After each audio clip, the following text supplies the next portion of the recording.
Hello everyone. ये complex analysis का fifth lecture है हमारा। और लास्ट लेक्चर में हमने डिफरेंशिएबिलिटी और एनालिटिक फंक्शन के बारे में पढ़ा था। उसके आगे से आज कंटिन्यू करेंगे। और वीडियो स्टार्ट होने से पहले मैं आपको बता देती हूँ कौन कौन से टॉपिक हम इस वीडियो में कवर करेंगे। तो पहला जो है वो है harmonic function, Laplace equation, and then उसके बाद है harmonic function connected with analytic function, properties of analytic function. तो हार्मोनिक और ऑर्थोगोनल फंक्शन प्रॉपर्टीज होती हैं हमारे एनालिटिक फंक्शन की। नेक्स्ट एक एग्जाम्पल है हार्मोनिक फंक्शन का, तो इसमें आपको harmonic function and harmonic conjugates के बारे में आपको आइडिया लग जाएगा इस एग्जाम्पल के थ्रू। उसके बाद नेक्स्ट क्वेश्चन फिर से हार्मोनिक कॉन्जुगेट के ऊपर ही है, एनालिटिक के ऊपर है। उसके बाद मैं आपको मिलने थॉमसन मेथड के बारे में बताऊंगी, काफ़ी इंपॉर्टेंट मेथड है ये। तो चलिए स्टार्ट करते हैं। सो एनालिटिक फंक्शन की जो दो प्रॉपर्टीज़ हमारे पास हैं वो है हार्मोनिक फंक्शन और ऑर्थोगोनल फंक्शन। ठीक है, harmonic function a real valued function phi of two variable x and y that has continuous first and second order partial derivatives in a domain D and satisfies Laplace equation is said to be harmonic in D। तो आपको जो बात ध्यान रखनी है वो ये कि हार्मोनिक फंक्शंस वो होते हैं जो लैप्लेस इक्वेशन को सेटिस्फाई करें। और लैप्लेस इक्वेशन क्या होती है? ये होती है आपकी, जो अभी मैं एग्जांपल्स के थ्रू और प्रूफ के थ्रू आपको बताऊंगी। If phi is a function, x and y का फंक्शन है, एक्स और वाई वेरिएबल का फंक्शन है phi, first and second partial derivative exist, then ये आपकी लैप्लेस इक्वेशन है। देन फाई लैप्लेस ऑपरेटर है ये, और is called Laplacian of phi और लैप्लेस इक्वेशन। जहाँ पर ये जो फाई है वो एक्स और वाई वेरिएबल का है, तो पार्शियल डेरिवेटिव करना पड़ेगा। और सेकंड पार्शियल डेरिवेटिव का मुझे चाहिए एक्स के रिस्पेक्ट में भी और वाई के रिस्पेक्ट में भी। ठीक है, अब जैसे कि जो फाई होता है हमारा वो u और v के फॉर्म में होता है, और फर्दर जो u एंड v हैं वो हमारे x और y की फॉर्म में होते हैं, जैसा कि मैंने आपको स्टार्टिंग के लेक्चर्स में बताया था। तो हार्मोनिक फंक्शन किस तरीके से कनेक्टेड है एनालिटिक फंक्शन से? एनालिटिक फंक्शन की प्रॉपर्टी होती है harmonic function, the complex function f z is equals to this. तो ये आपको पता होना चाहिए फंक्शन, ये एफ जेड किसके इक्वल होता है? डब्ल्यू के इक्वल होता है, वो कॉम्प्लेक्स फंक्शन होता है। ठीक है, तो यहाँ पर ये किसकी फॉर्म में है? u और v की फॉर्म में होता है। फर्दर जो u और v फंक्शन होते हैं वो x और y वेरिएबल की फॉर्म में होते हैं। तो ये एनालिटिक कब होगा किसी भी डोमेन में? जब ये दोनों फंक्शंस जो हैं u और v को आप हार्मोनिक कब बोल सकते हो? जब ये दोनों लैप्लेस इक्वेशंस जो है वो सेटिस्फाई हो। अब u जो है यहाँ पर x और y की फॉर्म में है, तो पार्शियल डेरिवेटिव मुझे करना होगा और सेकंड ऑर्डर का चाहिए। ठीक है, तो x और y के रिस्पेक्ट में होगा, this is equals to 0 and same for v। Okay, the given function is analytic. अब प्रॉपर्टीज होती हैं एनालिटिक फंक्शन की, हार्मोनिक फंक्शन। तो इसका मतलब हम ये लेकर चल रहे हैं सबसे पहले कि जो फंक्शन है वो एनालिटिक है। फंक्शन एनालिटिक है, इसका क्या मतलब है कि जो सी आर इक्वेशंस हैं वो सेटिस्फाई होंगी। तो यहाँ पर u का जो फंक्शन है x के रिस्पेक्ट में हम जब इसका डिफरेंशिएट करेंगे, ये बेसिकली हमारे पास दो सी आर इक्वेशंस हैं। ठीक है, तो अभी सिर्फ इसकी बात करते हैं। यहाँ पे मैंने इसको डिफरेंशिएट कर दिया विद रिस्पेक्ट टू y, तो ये क्या हो जाएगा? u का जो डेरिवेटिव है उसको वो डबल टाइम हो जाएगा एंड करली x करली y, यानी इसका भी हमने डिफरेंशिएट कर दिया इसको विद रिस्पेक्ट टू y। इस इक्वेशन को हमने विद रिस्पेक्ट टू x किया है, तो यहाँ पर आपके पास दो इक्वेशंस आ रही हैं 1 एंड 2। इन दोनों को ऐड कर दो आप आपस में, तो यहाँ पर जो लैप्लेस इक्वेशन बनेगी आपकी वो आ गई इज इक्वल्स टू 0। और ऐसे ही आपके पास फिर से हमने वही दोनों सी आर इक्वेशंस ले ली, इसको इस बार डिफरेंशिएट कर दिया विद रिस्पेक्ट टू x और इसको कर दिया विद रिस्पेक्ट टू y। ठीक है, एक बार बेसिकली ये इक्वेशन जो सी आर इक्वेशन है वो दोनों एक बार with respect to y differentiate होंगी और एक बार with respect to x differentiate होंगी। तो यहाँ पर डिफरेंशिएट करने के बाद जो आया उसको हमने 3 एंड 4 नंबर दे दिया और उसको वापस से ऐड कर देंगे जैसे ऊपर किया है, तो आपका u के लिए जब आप निकालोगे तो वो भी इज इक्वल्स टू 0 आ गया। ठीक है, तो आई होप ये आपको क्लियर है कि लैप्लेस इक्वेशन क्या होती है। हार्मोनिक फिर से रिपीट कर देती हूँ, हार्मोनिक फंक्शन जो है वो सेटिस्फाई करता है लैप्लेस इक्वेशन को। अगर आपको पता लगाना है कि कोई फंक्शन जो है वो हार्मोनिक फंक्शन है, तो बहुत सिंपल है, आप बस ये चेक कर लो। ठीक है, विद रिस्पेक्ट टू एक्स उसका आप डबल टाइम डिफरेंशिएट कर दो and with respect to y उसका डबल टाइम डिफरेंशिएट कर दो, दोनों को ऐड करो, अगर वो जीरो के इक्वल आता है तो ठीक है, आपकी जो लैप्लेस इक्वेशन है वो सेटिस्फाई हो गई। तो यू एंड वी दोनों के लिए आपको चेक करना होगा। आगे हम एक वर्ड यूज करने वाले हैं कॉन्जुगेट फंक्शन। तो ये आपको पता होना चाहिए, real and imaginary part of analytic function are called conjugate function. ठीक है, तो रियल और इमेजिनरी, एनालिटिक फंक्शन के रियल और इमेजिनरी पार्ट को ही हम कॉन्जुगेट फंक्शन बोलते हैं। The relation between two conjugate function is given by CR equations. When a function fz is analytic it can be differentiate in the ordinary way. जब function आपका analytic है तो आप उसको सिंपल, जैसे कि आप डिफरेंशिएट करते हैं वैसे कर सकते हैं। fz is equals to z square, तो सिंपल डिफरेंशिएट कैसे होता है, आगे आ जाएगी पावर 2z हो जाएगा, साइन z का cos z हो जाएगा। अब आपको कैसे पता चला ये फंक्शन एनालिटिक है, तो मैंने लास्ट वीडियो में भी आपको बताया था, कोई भी पॉलिनोमियल आपको मिले हो, आप कोई भी पॉलिनोमियल ले लो वो हमेशा एनालिटिक होता है। ट्रिग्नोमेट्रिक फंक्शंस ले लो वो आपके एनालिटिक होते हैं, और एक्सपोनेंशियल फंक्शंस ले लो वो भी आपके एनालिटिक होते हैं। तो अगर आपका फंक्शन एनालिटिक है तो बहुत ही आप सिंपल वे से जैसे भी डिफरेंशिएट करते हो वैसे कर सकते हो। आगे एग्जाम्पल देखो, प्रूव दैट u और v की वैल्यू आपको गिवन है, और ये कहा है कि ये हार्मोनिक फंक्शन है of x and y, but harmonic conjugates नहीं है। ठीक है, तो अगर ये हार्मोनिक फंक्शन है तो आपको पता है कि जो अभी हमने जो लैप्लेस इक्वेशन देखी वो ये सेटिस्फाई करेगा। ठीक है, इसका मतलब जब इस u को मैं x के रिस्पेक्ट में 2 बार डिफरेंशिएट कर देती हूँ और v को y के रिस्पेक्ट में, सॉरी इसी को मैं y के रिस्पेक्ट में डिफरेंशिएट कर देती हूँ, दोनों को ऐड करूंगी तो इक्वल्स टू 0 आएगा। सेम विद दिस, 2 बार मैं इसको x के रिस्पेक्ट में डिफरेंशिएट करूंगी, 2 बार y के रिस्पेक्ट में डिफरेंशिएट करूंगी और दोनों को ऐड करूंगी तो क्या आएगा, 0 के इक्वल आएगा। बट अब मुझे ये प्रूव करना है कि ये हार्मोनिक कॉन्जुगेट नहीं है, तो ऐसे ये जो एग्जाम्पल्स है हार्मोनिक से रिलेटेड वो आपको देखिए कैसे प्रूव करना है। तो अभी तो मैंने सबसे पहले वही करा हुआ है, u को मैंने x के रिस्पेक्ट में डिफरेंशिएट किया, तो यहाँ पर ये कर ली u बाई कर ली x, तो 2x आ गया। इसको एक बार और डिफरेंशिएट कर दूं अगर मैं, तो 2 आ जाएगा। यहाँ पर इसको मैं एक बार y के रिस्पेक्ट में और डिफरेंशिएट कर दूं तो -2 आ जाएगा। ठीक है, आपस में इनको ऐड करूंगी तो 0 आ गया।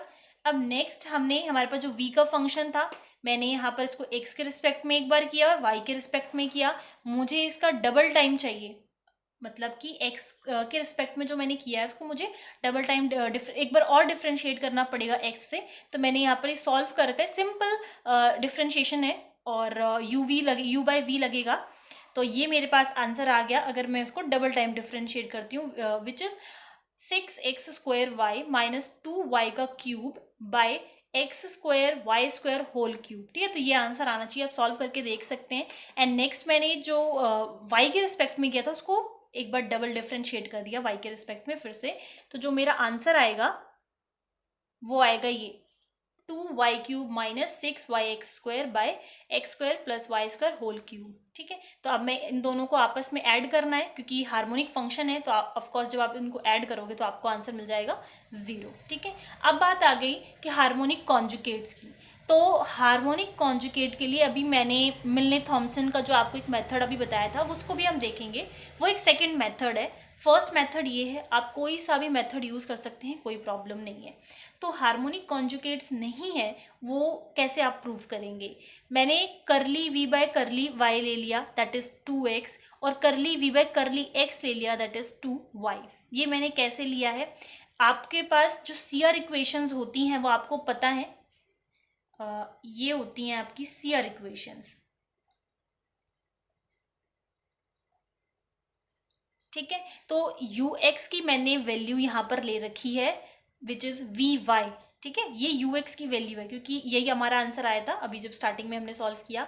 और ये जो वैल्यू ले रखी है मैंने, ये uy की वैल्यू ले रखी है विच इज़ ये आपका v है, तो uy की वैल्यू ले रखी है, तो मैंने यहाँ पर इसको vx में लिख लिया। ठीक है, क्योंकि ये आपस में इक्वल है और यहाँ पर नेगेटिव था बट ये नेगेटिव यहाँ पर भी है तो कैंसिल हो गया।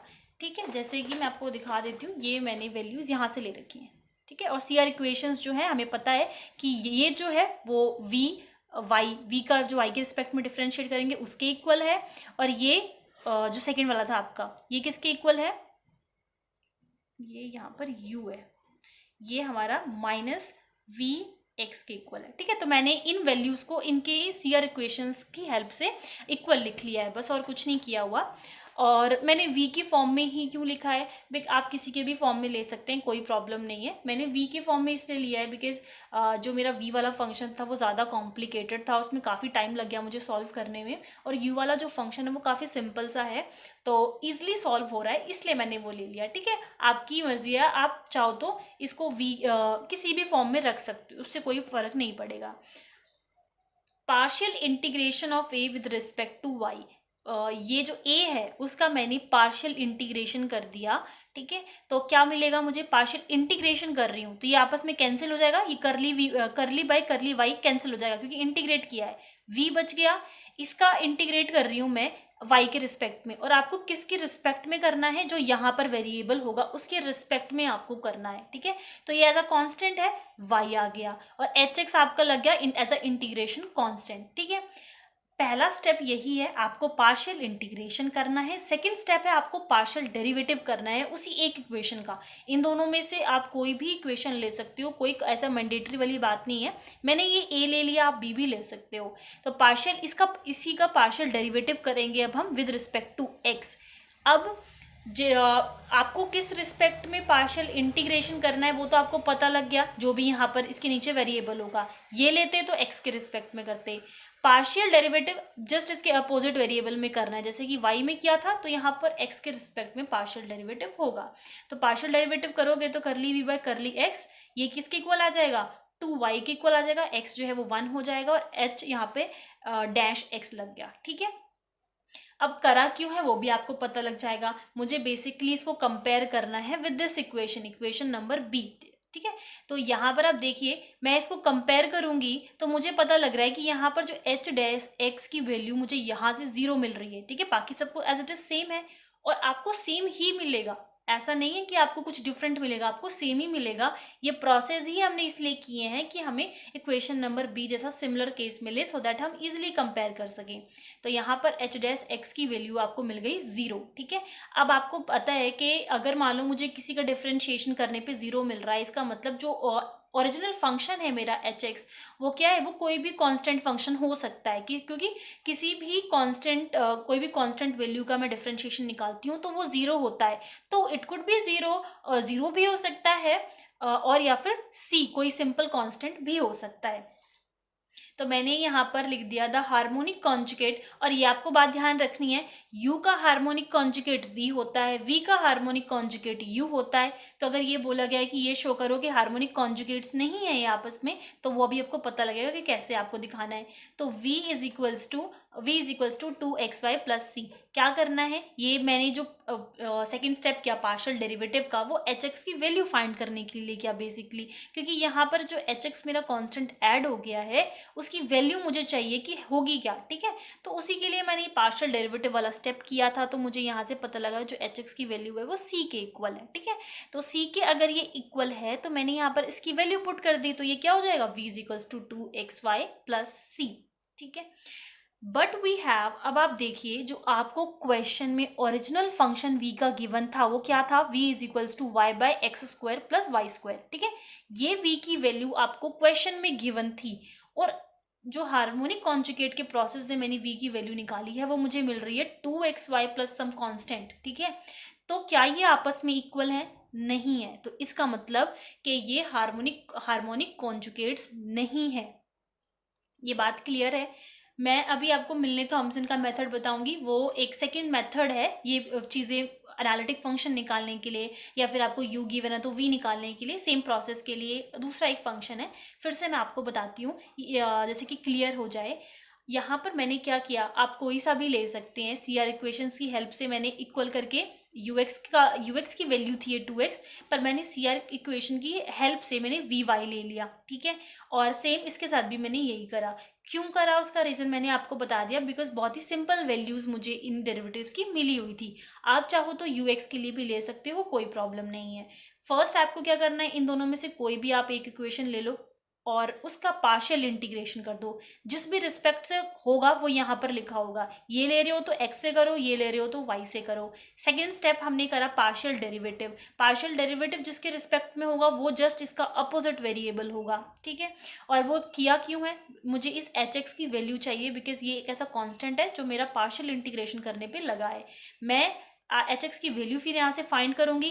कैसे करोगे, आपको कंपेयर करना है उस दूसरी इक्वेशन से जिसका पार्शियल इंटीग्रल आपने नहीं किया, उस इक्वेशन से आप कंपेयर करोगे। जैसे ही आपको hx की वैल्यू मिलती है आप यहाँ पर पुट कर दोगे और v की आपको प्रॉपर एक फंक्शन मिल जाएगा, ठीक है। फिर आपको देखना है कि जो क्वेश्चन में गिवन था वो क्या इक्वल आ रहा है इसके, तो वो अगर नहीं है तो वो हार्मोनिक कॉन्जुगेट्स नहीं है, अगर आ रहा है तो हार्मोनिक कॉन्जुगेट है, ठीक है। अगर आपको v का फंक्शन गिवन ही नहीं होता तो आपको ये यहाँ से इस प्रोसेस की हेल्प से v का फंक्शन भी मिल जाता, ठीक है। ये तो क्वेश्चन था कि ये प्रूव करो ये हार्मोनिक कॉन्जुगेट है या नहीं, वो एक डिफरेंट चीज़ है। बट अगर आपको सपोज करो u ही फंक्शन गिवन है और आपको v निकालना है, तो आपके पास बहुत ही ईजिली आप ux और uy निकाल सकते हो, ठीक है। सेम प्रोसेस करना है और आपको v का फंक्शन मिल जाएगा। ये जो प्रोसीजर है, अगर आपको रियल वैल्यू गिवन हो, रियल पार्ट गिवन हो और इमेजिनरी पार्ट निकालना है तो इसकी हेल्प से हम निकाल सकते हैं। और वो कैसे, वो मैं आपको इस सेकंड एग्जाम्पल के थ्रू बताती हूँ, ठीक है। प्रोसेस सबको सेम रहेगा और आपको अच्छे से अब रिवाइज भी हो जाएगा सेकंड एग्जाम्पल जब हम देखेंगे। यहाँ पर आपको रियल पार्ट गिवन है, that is u is equals to 3x² y minus y³ find harmonic conjugate v। अब यहाँ पर u गिवन है, v निकालना है और एनालिटिक फंक्शन भी निकालना है। मैंने जैसे कि आपको बोला कि ये जो z है वो यही तो होता है u प्लस आयोटा v, ठीक है। तो अगर आपको v मिल जाता है तो जस्ट आपको वैल्यू ही तो पुट करनी है और आपको एनालिटिक फंक्शन भी मिल जाएगा। बट क्वेश्चन में आपको सिर्फ u की वैल्यू गिवन है, v की नहीं है, तो v की हम निकालेंगे। और वो कैसे निकालेंगे, u आपको फंक्शन गिवन है तो आपने उसका x के रिस्पेक्ट में यहाँ पे डिफरेंशिएट किया, यहाँ पर y के रिस्पेक्ट में डिफरेंशिएट किया, दोनों आंसर्स आपको मिल गए। अब CR इक्वेशंस की हम हेल्प लेंगे। CR इक्वेशंस में ये जो ux है वो किसके इक्वल होता है, vy के इक्वल होता है, तो ये इसके इक्वल आ गया। यहाँ पर ये जो uy है वो किसके इक्वल होता है, v माइनस vx के इक्वल होता है, तो ये आपका नेगेटिव से पॉजिटिव हो गया, ये पॉजिटिव से नेगेटिव हो गया। इनको मैंने equation number a and b दे दिया। अब जैसा कि मैंने आपको बोला था आप इनमें से कोई भी एक चूज कर सकते हैं, कोई प्रॉब्लम नहीं है। तो यहाँ पर इन्होंने ये वाला चूज किया है। पार्शियल इंटीग्रेशन करना है आपको ए का, किसके रिस्पेक्ट में, ये जो वेरिएबल है, तो वाई के रिस्पेक्ट में कर दिया, ये आंसर आ गया। सिंपल, बहुत ही सिंपल इंटीग्रेशन है। तो एच आपका इंटीग्रल कांस्टेंट है। आपको क्या करना है, अब नेक्स्ट उसको डिफरेंशिएट करना है, ठीक है। तो ये सॉल्व करके मैंने यहाँ पर लिखा हुआ है। नेक्स्ट होगा पार्शियल डेरिवेटिव। पार्शियल डेरिवेटिव इसलिए हो रहा है क्योंकि यहाँ पर दो वेरिएबल्स हैं, ठीक है। तो जस्ट इसके अपोजिट वेरिएबल पे हो गया, एक्स के रिस्पेक्ट में, और मेरे पास ये वैल्यू आ गई। अब आपको क्या करना था, कंपेयर करना था किसके साथ, इसके साथ। अब कंपेयर करो तो एच डैश एक्स की वैल्यू जो मुझे यहाँ पर मिल रही है वो मिल रही है -3x², ठीक है।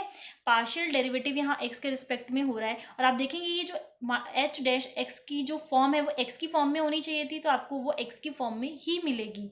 तो एच डैश एक्स की वैल्यू मुझे यहाँ पर इसको कंपेयर इक्वेशन नंबर b से करने पे मिल गई -3x²।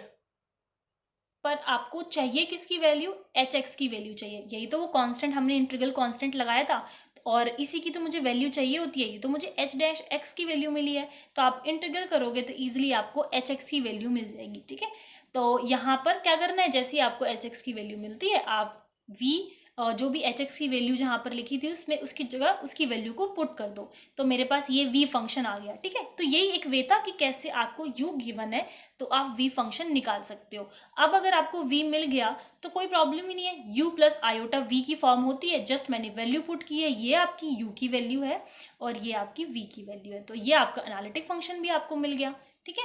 आई होप ये क्लियर है। ऑर्थोगोनल जो है वो मैं नेक्स्ट वीडियो में डिस्कस करूंगी। अभी मैं जस्ट पूरा जो हार्मोनिक का पोर्शन है वो क्लियर कर देती हूँ। ये वो सेकंड मेथड है मिलने थॉमसन जिसकी मैं बात कर रही थी। तो इससे आप एनालिटिक फंक्शन fz जो है वो इजीली निकाल सकते हैं विदाउट फाइंडिंग हार्मोनिक कॉन्जुगेट। इसका मतलब ये है कि सपोज करो आपको u की वैल्यू गिवन है तो आप डायरेक्टली एनालिटिक फंक्शन को फाइंड कर सकते हैं बिना v की वैल्यू निकाले, या v की वैल्यू गिवन है तो आप fz जो एनालिटिक फंक्शन है वो इजीली निकाल सकते हैं बिना u की वैल्यू निकाले, ठीक है। तो उसके हार्मोनिक कॉन्जुगेट की वैल्यू निकाले बिना आप डायरेक्टली fz की वैल्यू निकाल सकते हैं। और जब आपको fz की वैल्यू मिल जाती है तो आप इजीली वहाँ से उसकी हार्मोनिक कॉन्जुगेट, अगर x है सॉरी u है तो v की निकाल लो, v है तो x की निकाल लो। जब आपको fz का फंक्शन मिल गया तो वहाँ से तो आप इजीली u और v को इजीली डिफ्रेंशिएट करके लिख सकते हैं, ठीक है। तो मिलने थॉमसन का जो मेथड है वो इसीलिए था कि आप एनालिटिक फंक्शन को कैसे निकाल सकते हैं। ये एक सेकेंड वे है जो मैंने एग्जाम्पल्स अभी आगे डिस्कस किए उसका। तो यहाँ पर आपको रियल पार्ट गिवन है। Question is determine the analytic function whose real part is this. तो यहाँ पर आपको रियल पार्ट गिवन है और आपको एनालिटिक फंक्शन निकालना है, ठीक है। तो सेम वही करना है काम। u को एक बार मैंने x के रिस्पेक्ट में डिफ्रेंशिएट कर दिया, ये आ गया। उसके बाद u को y के रिस्पेक्ट में डिफ्रेंशिएट किया, ये आ गया, ठीक है। आगे देखिए, इसका जो प्रोसेस है वो थोड़ा डिफरेंट है। अब आपको करना क्या है, जैसे z is equals to x plus iota y होता है और एफ जी की बात करती हूँ तो u प्लस आयोटा v होता है, ठीक है। तो मैं इसका डिफ्रेंशिएट कर रही हूँ विद रिस्पेक्ट टू x, तो यहाँ पे डैश आ जाएगा और यहाँ पे ये u का विद रिस्पेक्ट टू x और v का भी with respect to x। CR equations का मैंने यहाँ पर यूज़ किया और ये जो vx है उसको मैं सब्स्टिट्यूट कर सकती हूँ एज अ uy। तो यहाँ पर वैल्यू सब्स्टिट्यूट कर दी। अब आपको u का विद रिस्पेक्ट टू x जो डिफ्रेंशिएट हुआ है और u का विद रिस्पेक्ट टू जो y डिफ्रेंशिएट हुआ है उसकी वैल्यूज़ आपको पता है जो आपने अभी ऊपर निकाली हैं, तो वैल्यू सब्स्टिट्यूट कर दी। तो ये तो था फर्स्ट स्टेप जो आपको करना है इसकी हेल्प से, ठीक है, सब्स्टिट्यूट करनी है वैल्यूज़। नेक्स्ट आपको x की जगह पर z पुट करना है और y की जगह पर 0 पुट करना है, ठीक है। तो इस वैल्यू में इस यहाँ पर जहाँ पर भी x है उसकी जगह मैंने z पुट कर दिया और y की जगह 0 पुट कर दिया। आप वैल्यू पुट करोगे तो आपको यहाँ पर रिड्यूस कर, जब आप सॉल्व करोगे तो ये मिल गया। तो यहाँ पर जो आपको वैल्यू मिली है वो मिली है एफ डैश जी की, ठीक है। पर मुझे तो चाहिए एफ जी, तो यहाँ पर आ जाएगा कि कैसे आप निकाल सकते हैं, वो आपको मिलेगा बाय इंटीग्रेटिंग। तो इंटीग्रेट करोगे तो ऑफकोर्स यहाँ पे जो डिफरेंट डेरिवेटिव लगा है वो यहाँ से हट जाएगा और मैंने यहाँ पर सिंपल जो इंटीग्रेशन होता है वो सॉल्व कर दिया। सिंपल इंटीग्रेशन सॉल्व करना है और कुछ भी इसमें डिफिकल्ट नहीं है। तो जब आप सिंपल इंटीग्रेशन करेंगे आइलेट लग जाएगा, बिकॉज यहाँ पर जो दोनों फंक्शंस आपको गिवन है वो दोनों ही जी के फॉर्म में है और यहाँ पे एक इंटीग्रेशन कांस्टेंट भी लगाया हुआ है मैंने, ठीक है। तो ये इंपॉर्टेंट है, आपको इंटीग्रेशन यहाँ पर कांस्टेंट लगाना ही लगाना है वो इसलिए। और यहाँ पर ये मैंने आयोटा इसलिए लगाया हुआ है बिकॉज आपको जो पार्ट मिलेगा, रियल पार्ट तो आपको गिवन है, आपको इमेजिनरी पार्ट निकालना है तो उस इमेजिनरी पार्ट में ये आयोटा होना ज़रूरी है, क्योंकि आप इमेजिनरी पार्ट निकाल रहे हो, जो भी कांस्टेंट आप लोगे उसमें आयोटा होना ज़रूरी है इसलिए, ठीक है। अगर आपको इमेजिनरी पार्ट गिवन है और आपको रियल पार्ट निकालना है तो आप सिर्फ एज अ सी लोगे, आपको ये आयोटा नहीं लगाना। बट इमेजिनरी पार्ट निकाल रहे हो तो उस कांस्टेंट में आपको आयोटा लगाना है। सिंपल इंटीग्रेशन मैंने आइलेट का यूज़ करके करा है और जो मेरा फंक्शन आ गया f z is equals to z e to the power 2z plus c iota. तो यहाँ से जो आपको आप इजीली चाहे तो वैल्यू निकाल सकते हैं v की। ये आपका क्वेश्चन यहाँ तक ख़त्म हो चुका है क्योंकि आपको सिर्फ एनालिटिक फंक्शन ही निकालना था। बट मैं आपको आगे के लिए बता रही हूँ, अगर आपको यहाँ से v की वैल्यू निकालनी है तो आप कैसे करोगे। आपको अच्छे से पता है कि जो z की वैल्यू होती है वो x प्लस आयोटा y होती है। तो मैंने next x plus iota y value put कर दी है जहाँ पर भी z है। तो आप इसको आगे सॉल्व करेंगे तो आपको ईजिली मिल जाएगा। ये आपको मिल गई u की वैल्यू एंड आयोटा कॉमन ले लो, ये जो है आपका वो v का पार्ट है, ठीक है। आयोटा कॉमन लेकर आप आगे लिख सकते हैं। तो ये आपको u और v मिल गया। नेक्स्ट क्वेश्चन मैंने इसी तरीके से सॉल्व कर रखा है। यहाँ पर आपको इमेजिनरी पार्ट गिवन है और आपको रियल पार्ट निकालना है। तो सेम यहाँ पर आप x के रिस्पेक्ट में आपने डिफ्रेंशिएट किया, फिर आपने y के रिस्पेक्ट में डिफ्रेंशिएट किया यहाँ पर, और सेम जो लास्ट उसमें था f z z is equals to u x plus iota v x था। यहाँ पर जो आपको सब्स्टिट्यूशन करना होगा वो ये यू एक्स का करना होगा क्योंकि v का आपको ऑलरेडी इस बार गिवन है, ठीक है। तो मैंने यहाँ पे सीआर इक्वेशंस की हेल्प से ये वाली वैल्यू जो है सब्स्टिट्यूट की है।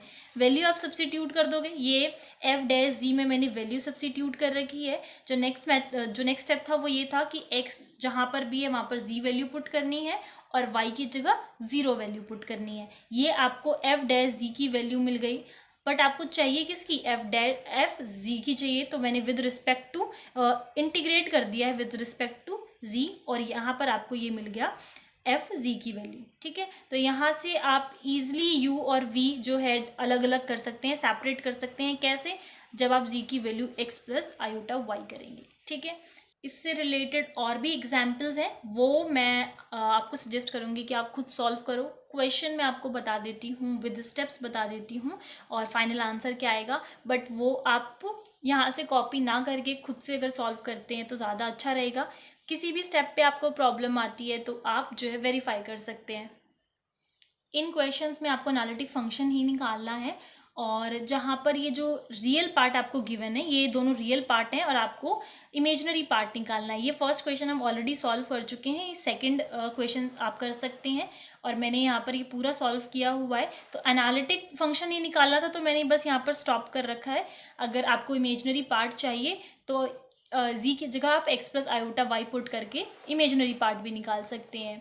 नेक्स्ट जो क्वेश्चन है, यहाँ पर आपको इमेजिनरी पार्ट गिवन है और आपको एनालिटिक फंक्शन निकालना है, तो ये सारा उसका स्टेप है, सेम वही किया है हमने, और ये आपका एफ जी आ गया। ठीक है, और आपको यू की वैल्यू निकालनी है इसमें, तो आप जी की जगह एक्स प्लस आयोटा वाई कर सकते हैं। नेक्स्ट यहाँ पे फिर से आपको इमेजिनरी गिवन है और आपको रियल पार्ट निकालना है, सेम उसी प्रोसीजर से हमने यहाँ पर किया है, और ये आपकी एफ जी की वैल्यू आ गई। ओके, अब आप चाहें तो further z is equals to x plus iota y put करके इसकी जो रियल पार्ट है वो भी निकाल सकते हैं। तो यहाँ पर मैंने काफ़ी सारे क्वेश्चन सॉल्व करे हैं रिलेटेड टू मिलने थॉमसन, और या फिर आपको सिंपल हार्मोनिक कॉन्जुगेट निकालना है जिस प्रोसेस है, वो भी मैंने डिस्कस किया, उससे रिलेटेड 2 एग्जाम्पल्स भी डिस्कस किए हैं। ऑर्थोगोनल हम नेक्स्ट वीडियो में देखेंगे। यहाँ तक अगर आपको कोई भी प्रॉब्लम है तो आप पूछ सकते हैं, और इस वीडियो में बस इतना ही। Thank you.